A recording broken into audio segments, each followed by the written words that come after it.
Dari mana pemikiran bahwa ada anak Tuhan yang menebus menjadi penebus? Oke. Ustaz sudah mulai bilang menebus atau penebusan dosa, ini berarti konsep keselamatannya nih. Oh. Nah, konsep keselamatan ini berasal dari orang yang bernama Paulus, Ustaz. Paulus ini yang mengajarkan ada yang namanya dosa waris. Berarti pemikiran ini tua ya? Tua, karena dari awal. Iya. Iya. Pemikiran penebusan dosa ini berasal dari Paulus yang memunculkan gagasan baru yang berbeda dengan gagasan Yesus. Ya. Kalau Yesus meneruskan hukum Taurat. Ya. Tapi kalau Paulus menimbulkan gagasan baru bahwa manusia ini punya dosa waris. Dari mana dosa waris? Dari Hawa. Gitu. Makanya setiap keturunan manusia sudah diwarisi dengan dosa. Manusia yang berdosa yang upahnya maut itu tidak bisa bersatu lagi dengan Tuhan. Ya. Makanya Tuhan harus turun menjadi manusia, mengutus Yesus, mengutus firman-Nya untuk menebus dosa manusia.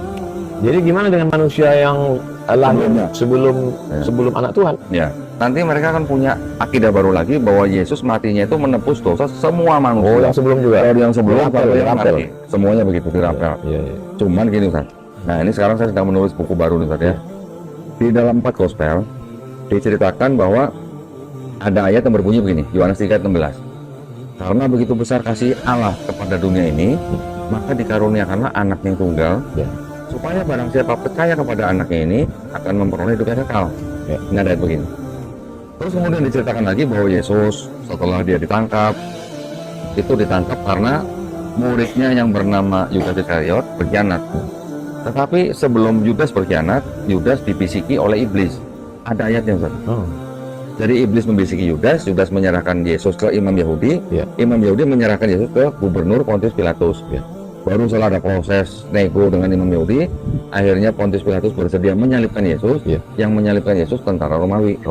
Nah, sedangkan Paulus punya konsep Yesus yang mati di atas kayu salib itu menebus dosa manusia. Tapi ada cerita Yesus dikhianati muridnya, kemudian muridnya ini dibisikin oleh iblis dan sebagainya, sampai ada disalib dan akhirnya bangkit dari ketiga diangkat. Ini cerita di dalam Bible.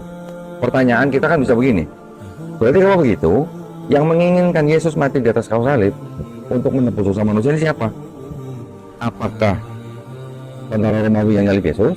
Sepertinya bukan, karena dia disuruh oleh gubernur. Gubernur tadinya juga tidak mau menghukum Yesus karena dia tidak menemukan kesalahan pada diri Yesus. Dia hanya mengikuti tuntutan para imam Yahudi. Imam Yahudi menuntut Yesus ke Pontius Pilatus karena mereka merasa terancam dengan kedudukan mereka, dan juga Yesus menyebut mereka adalah orang-orang munafik. Tetapi di balik itu ada Yudas yang menyerahkan Yesus ke imam Yahudi. Yudas yang menyerahkan Yesus ke imam Yahudi ini dibisiki oleh iblis sebelumnya. Berarti sebenarnya yang ingin Yesus mati di atas kayu salib ini siapa sebenarnya?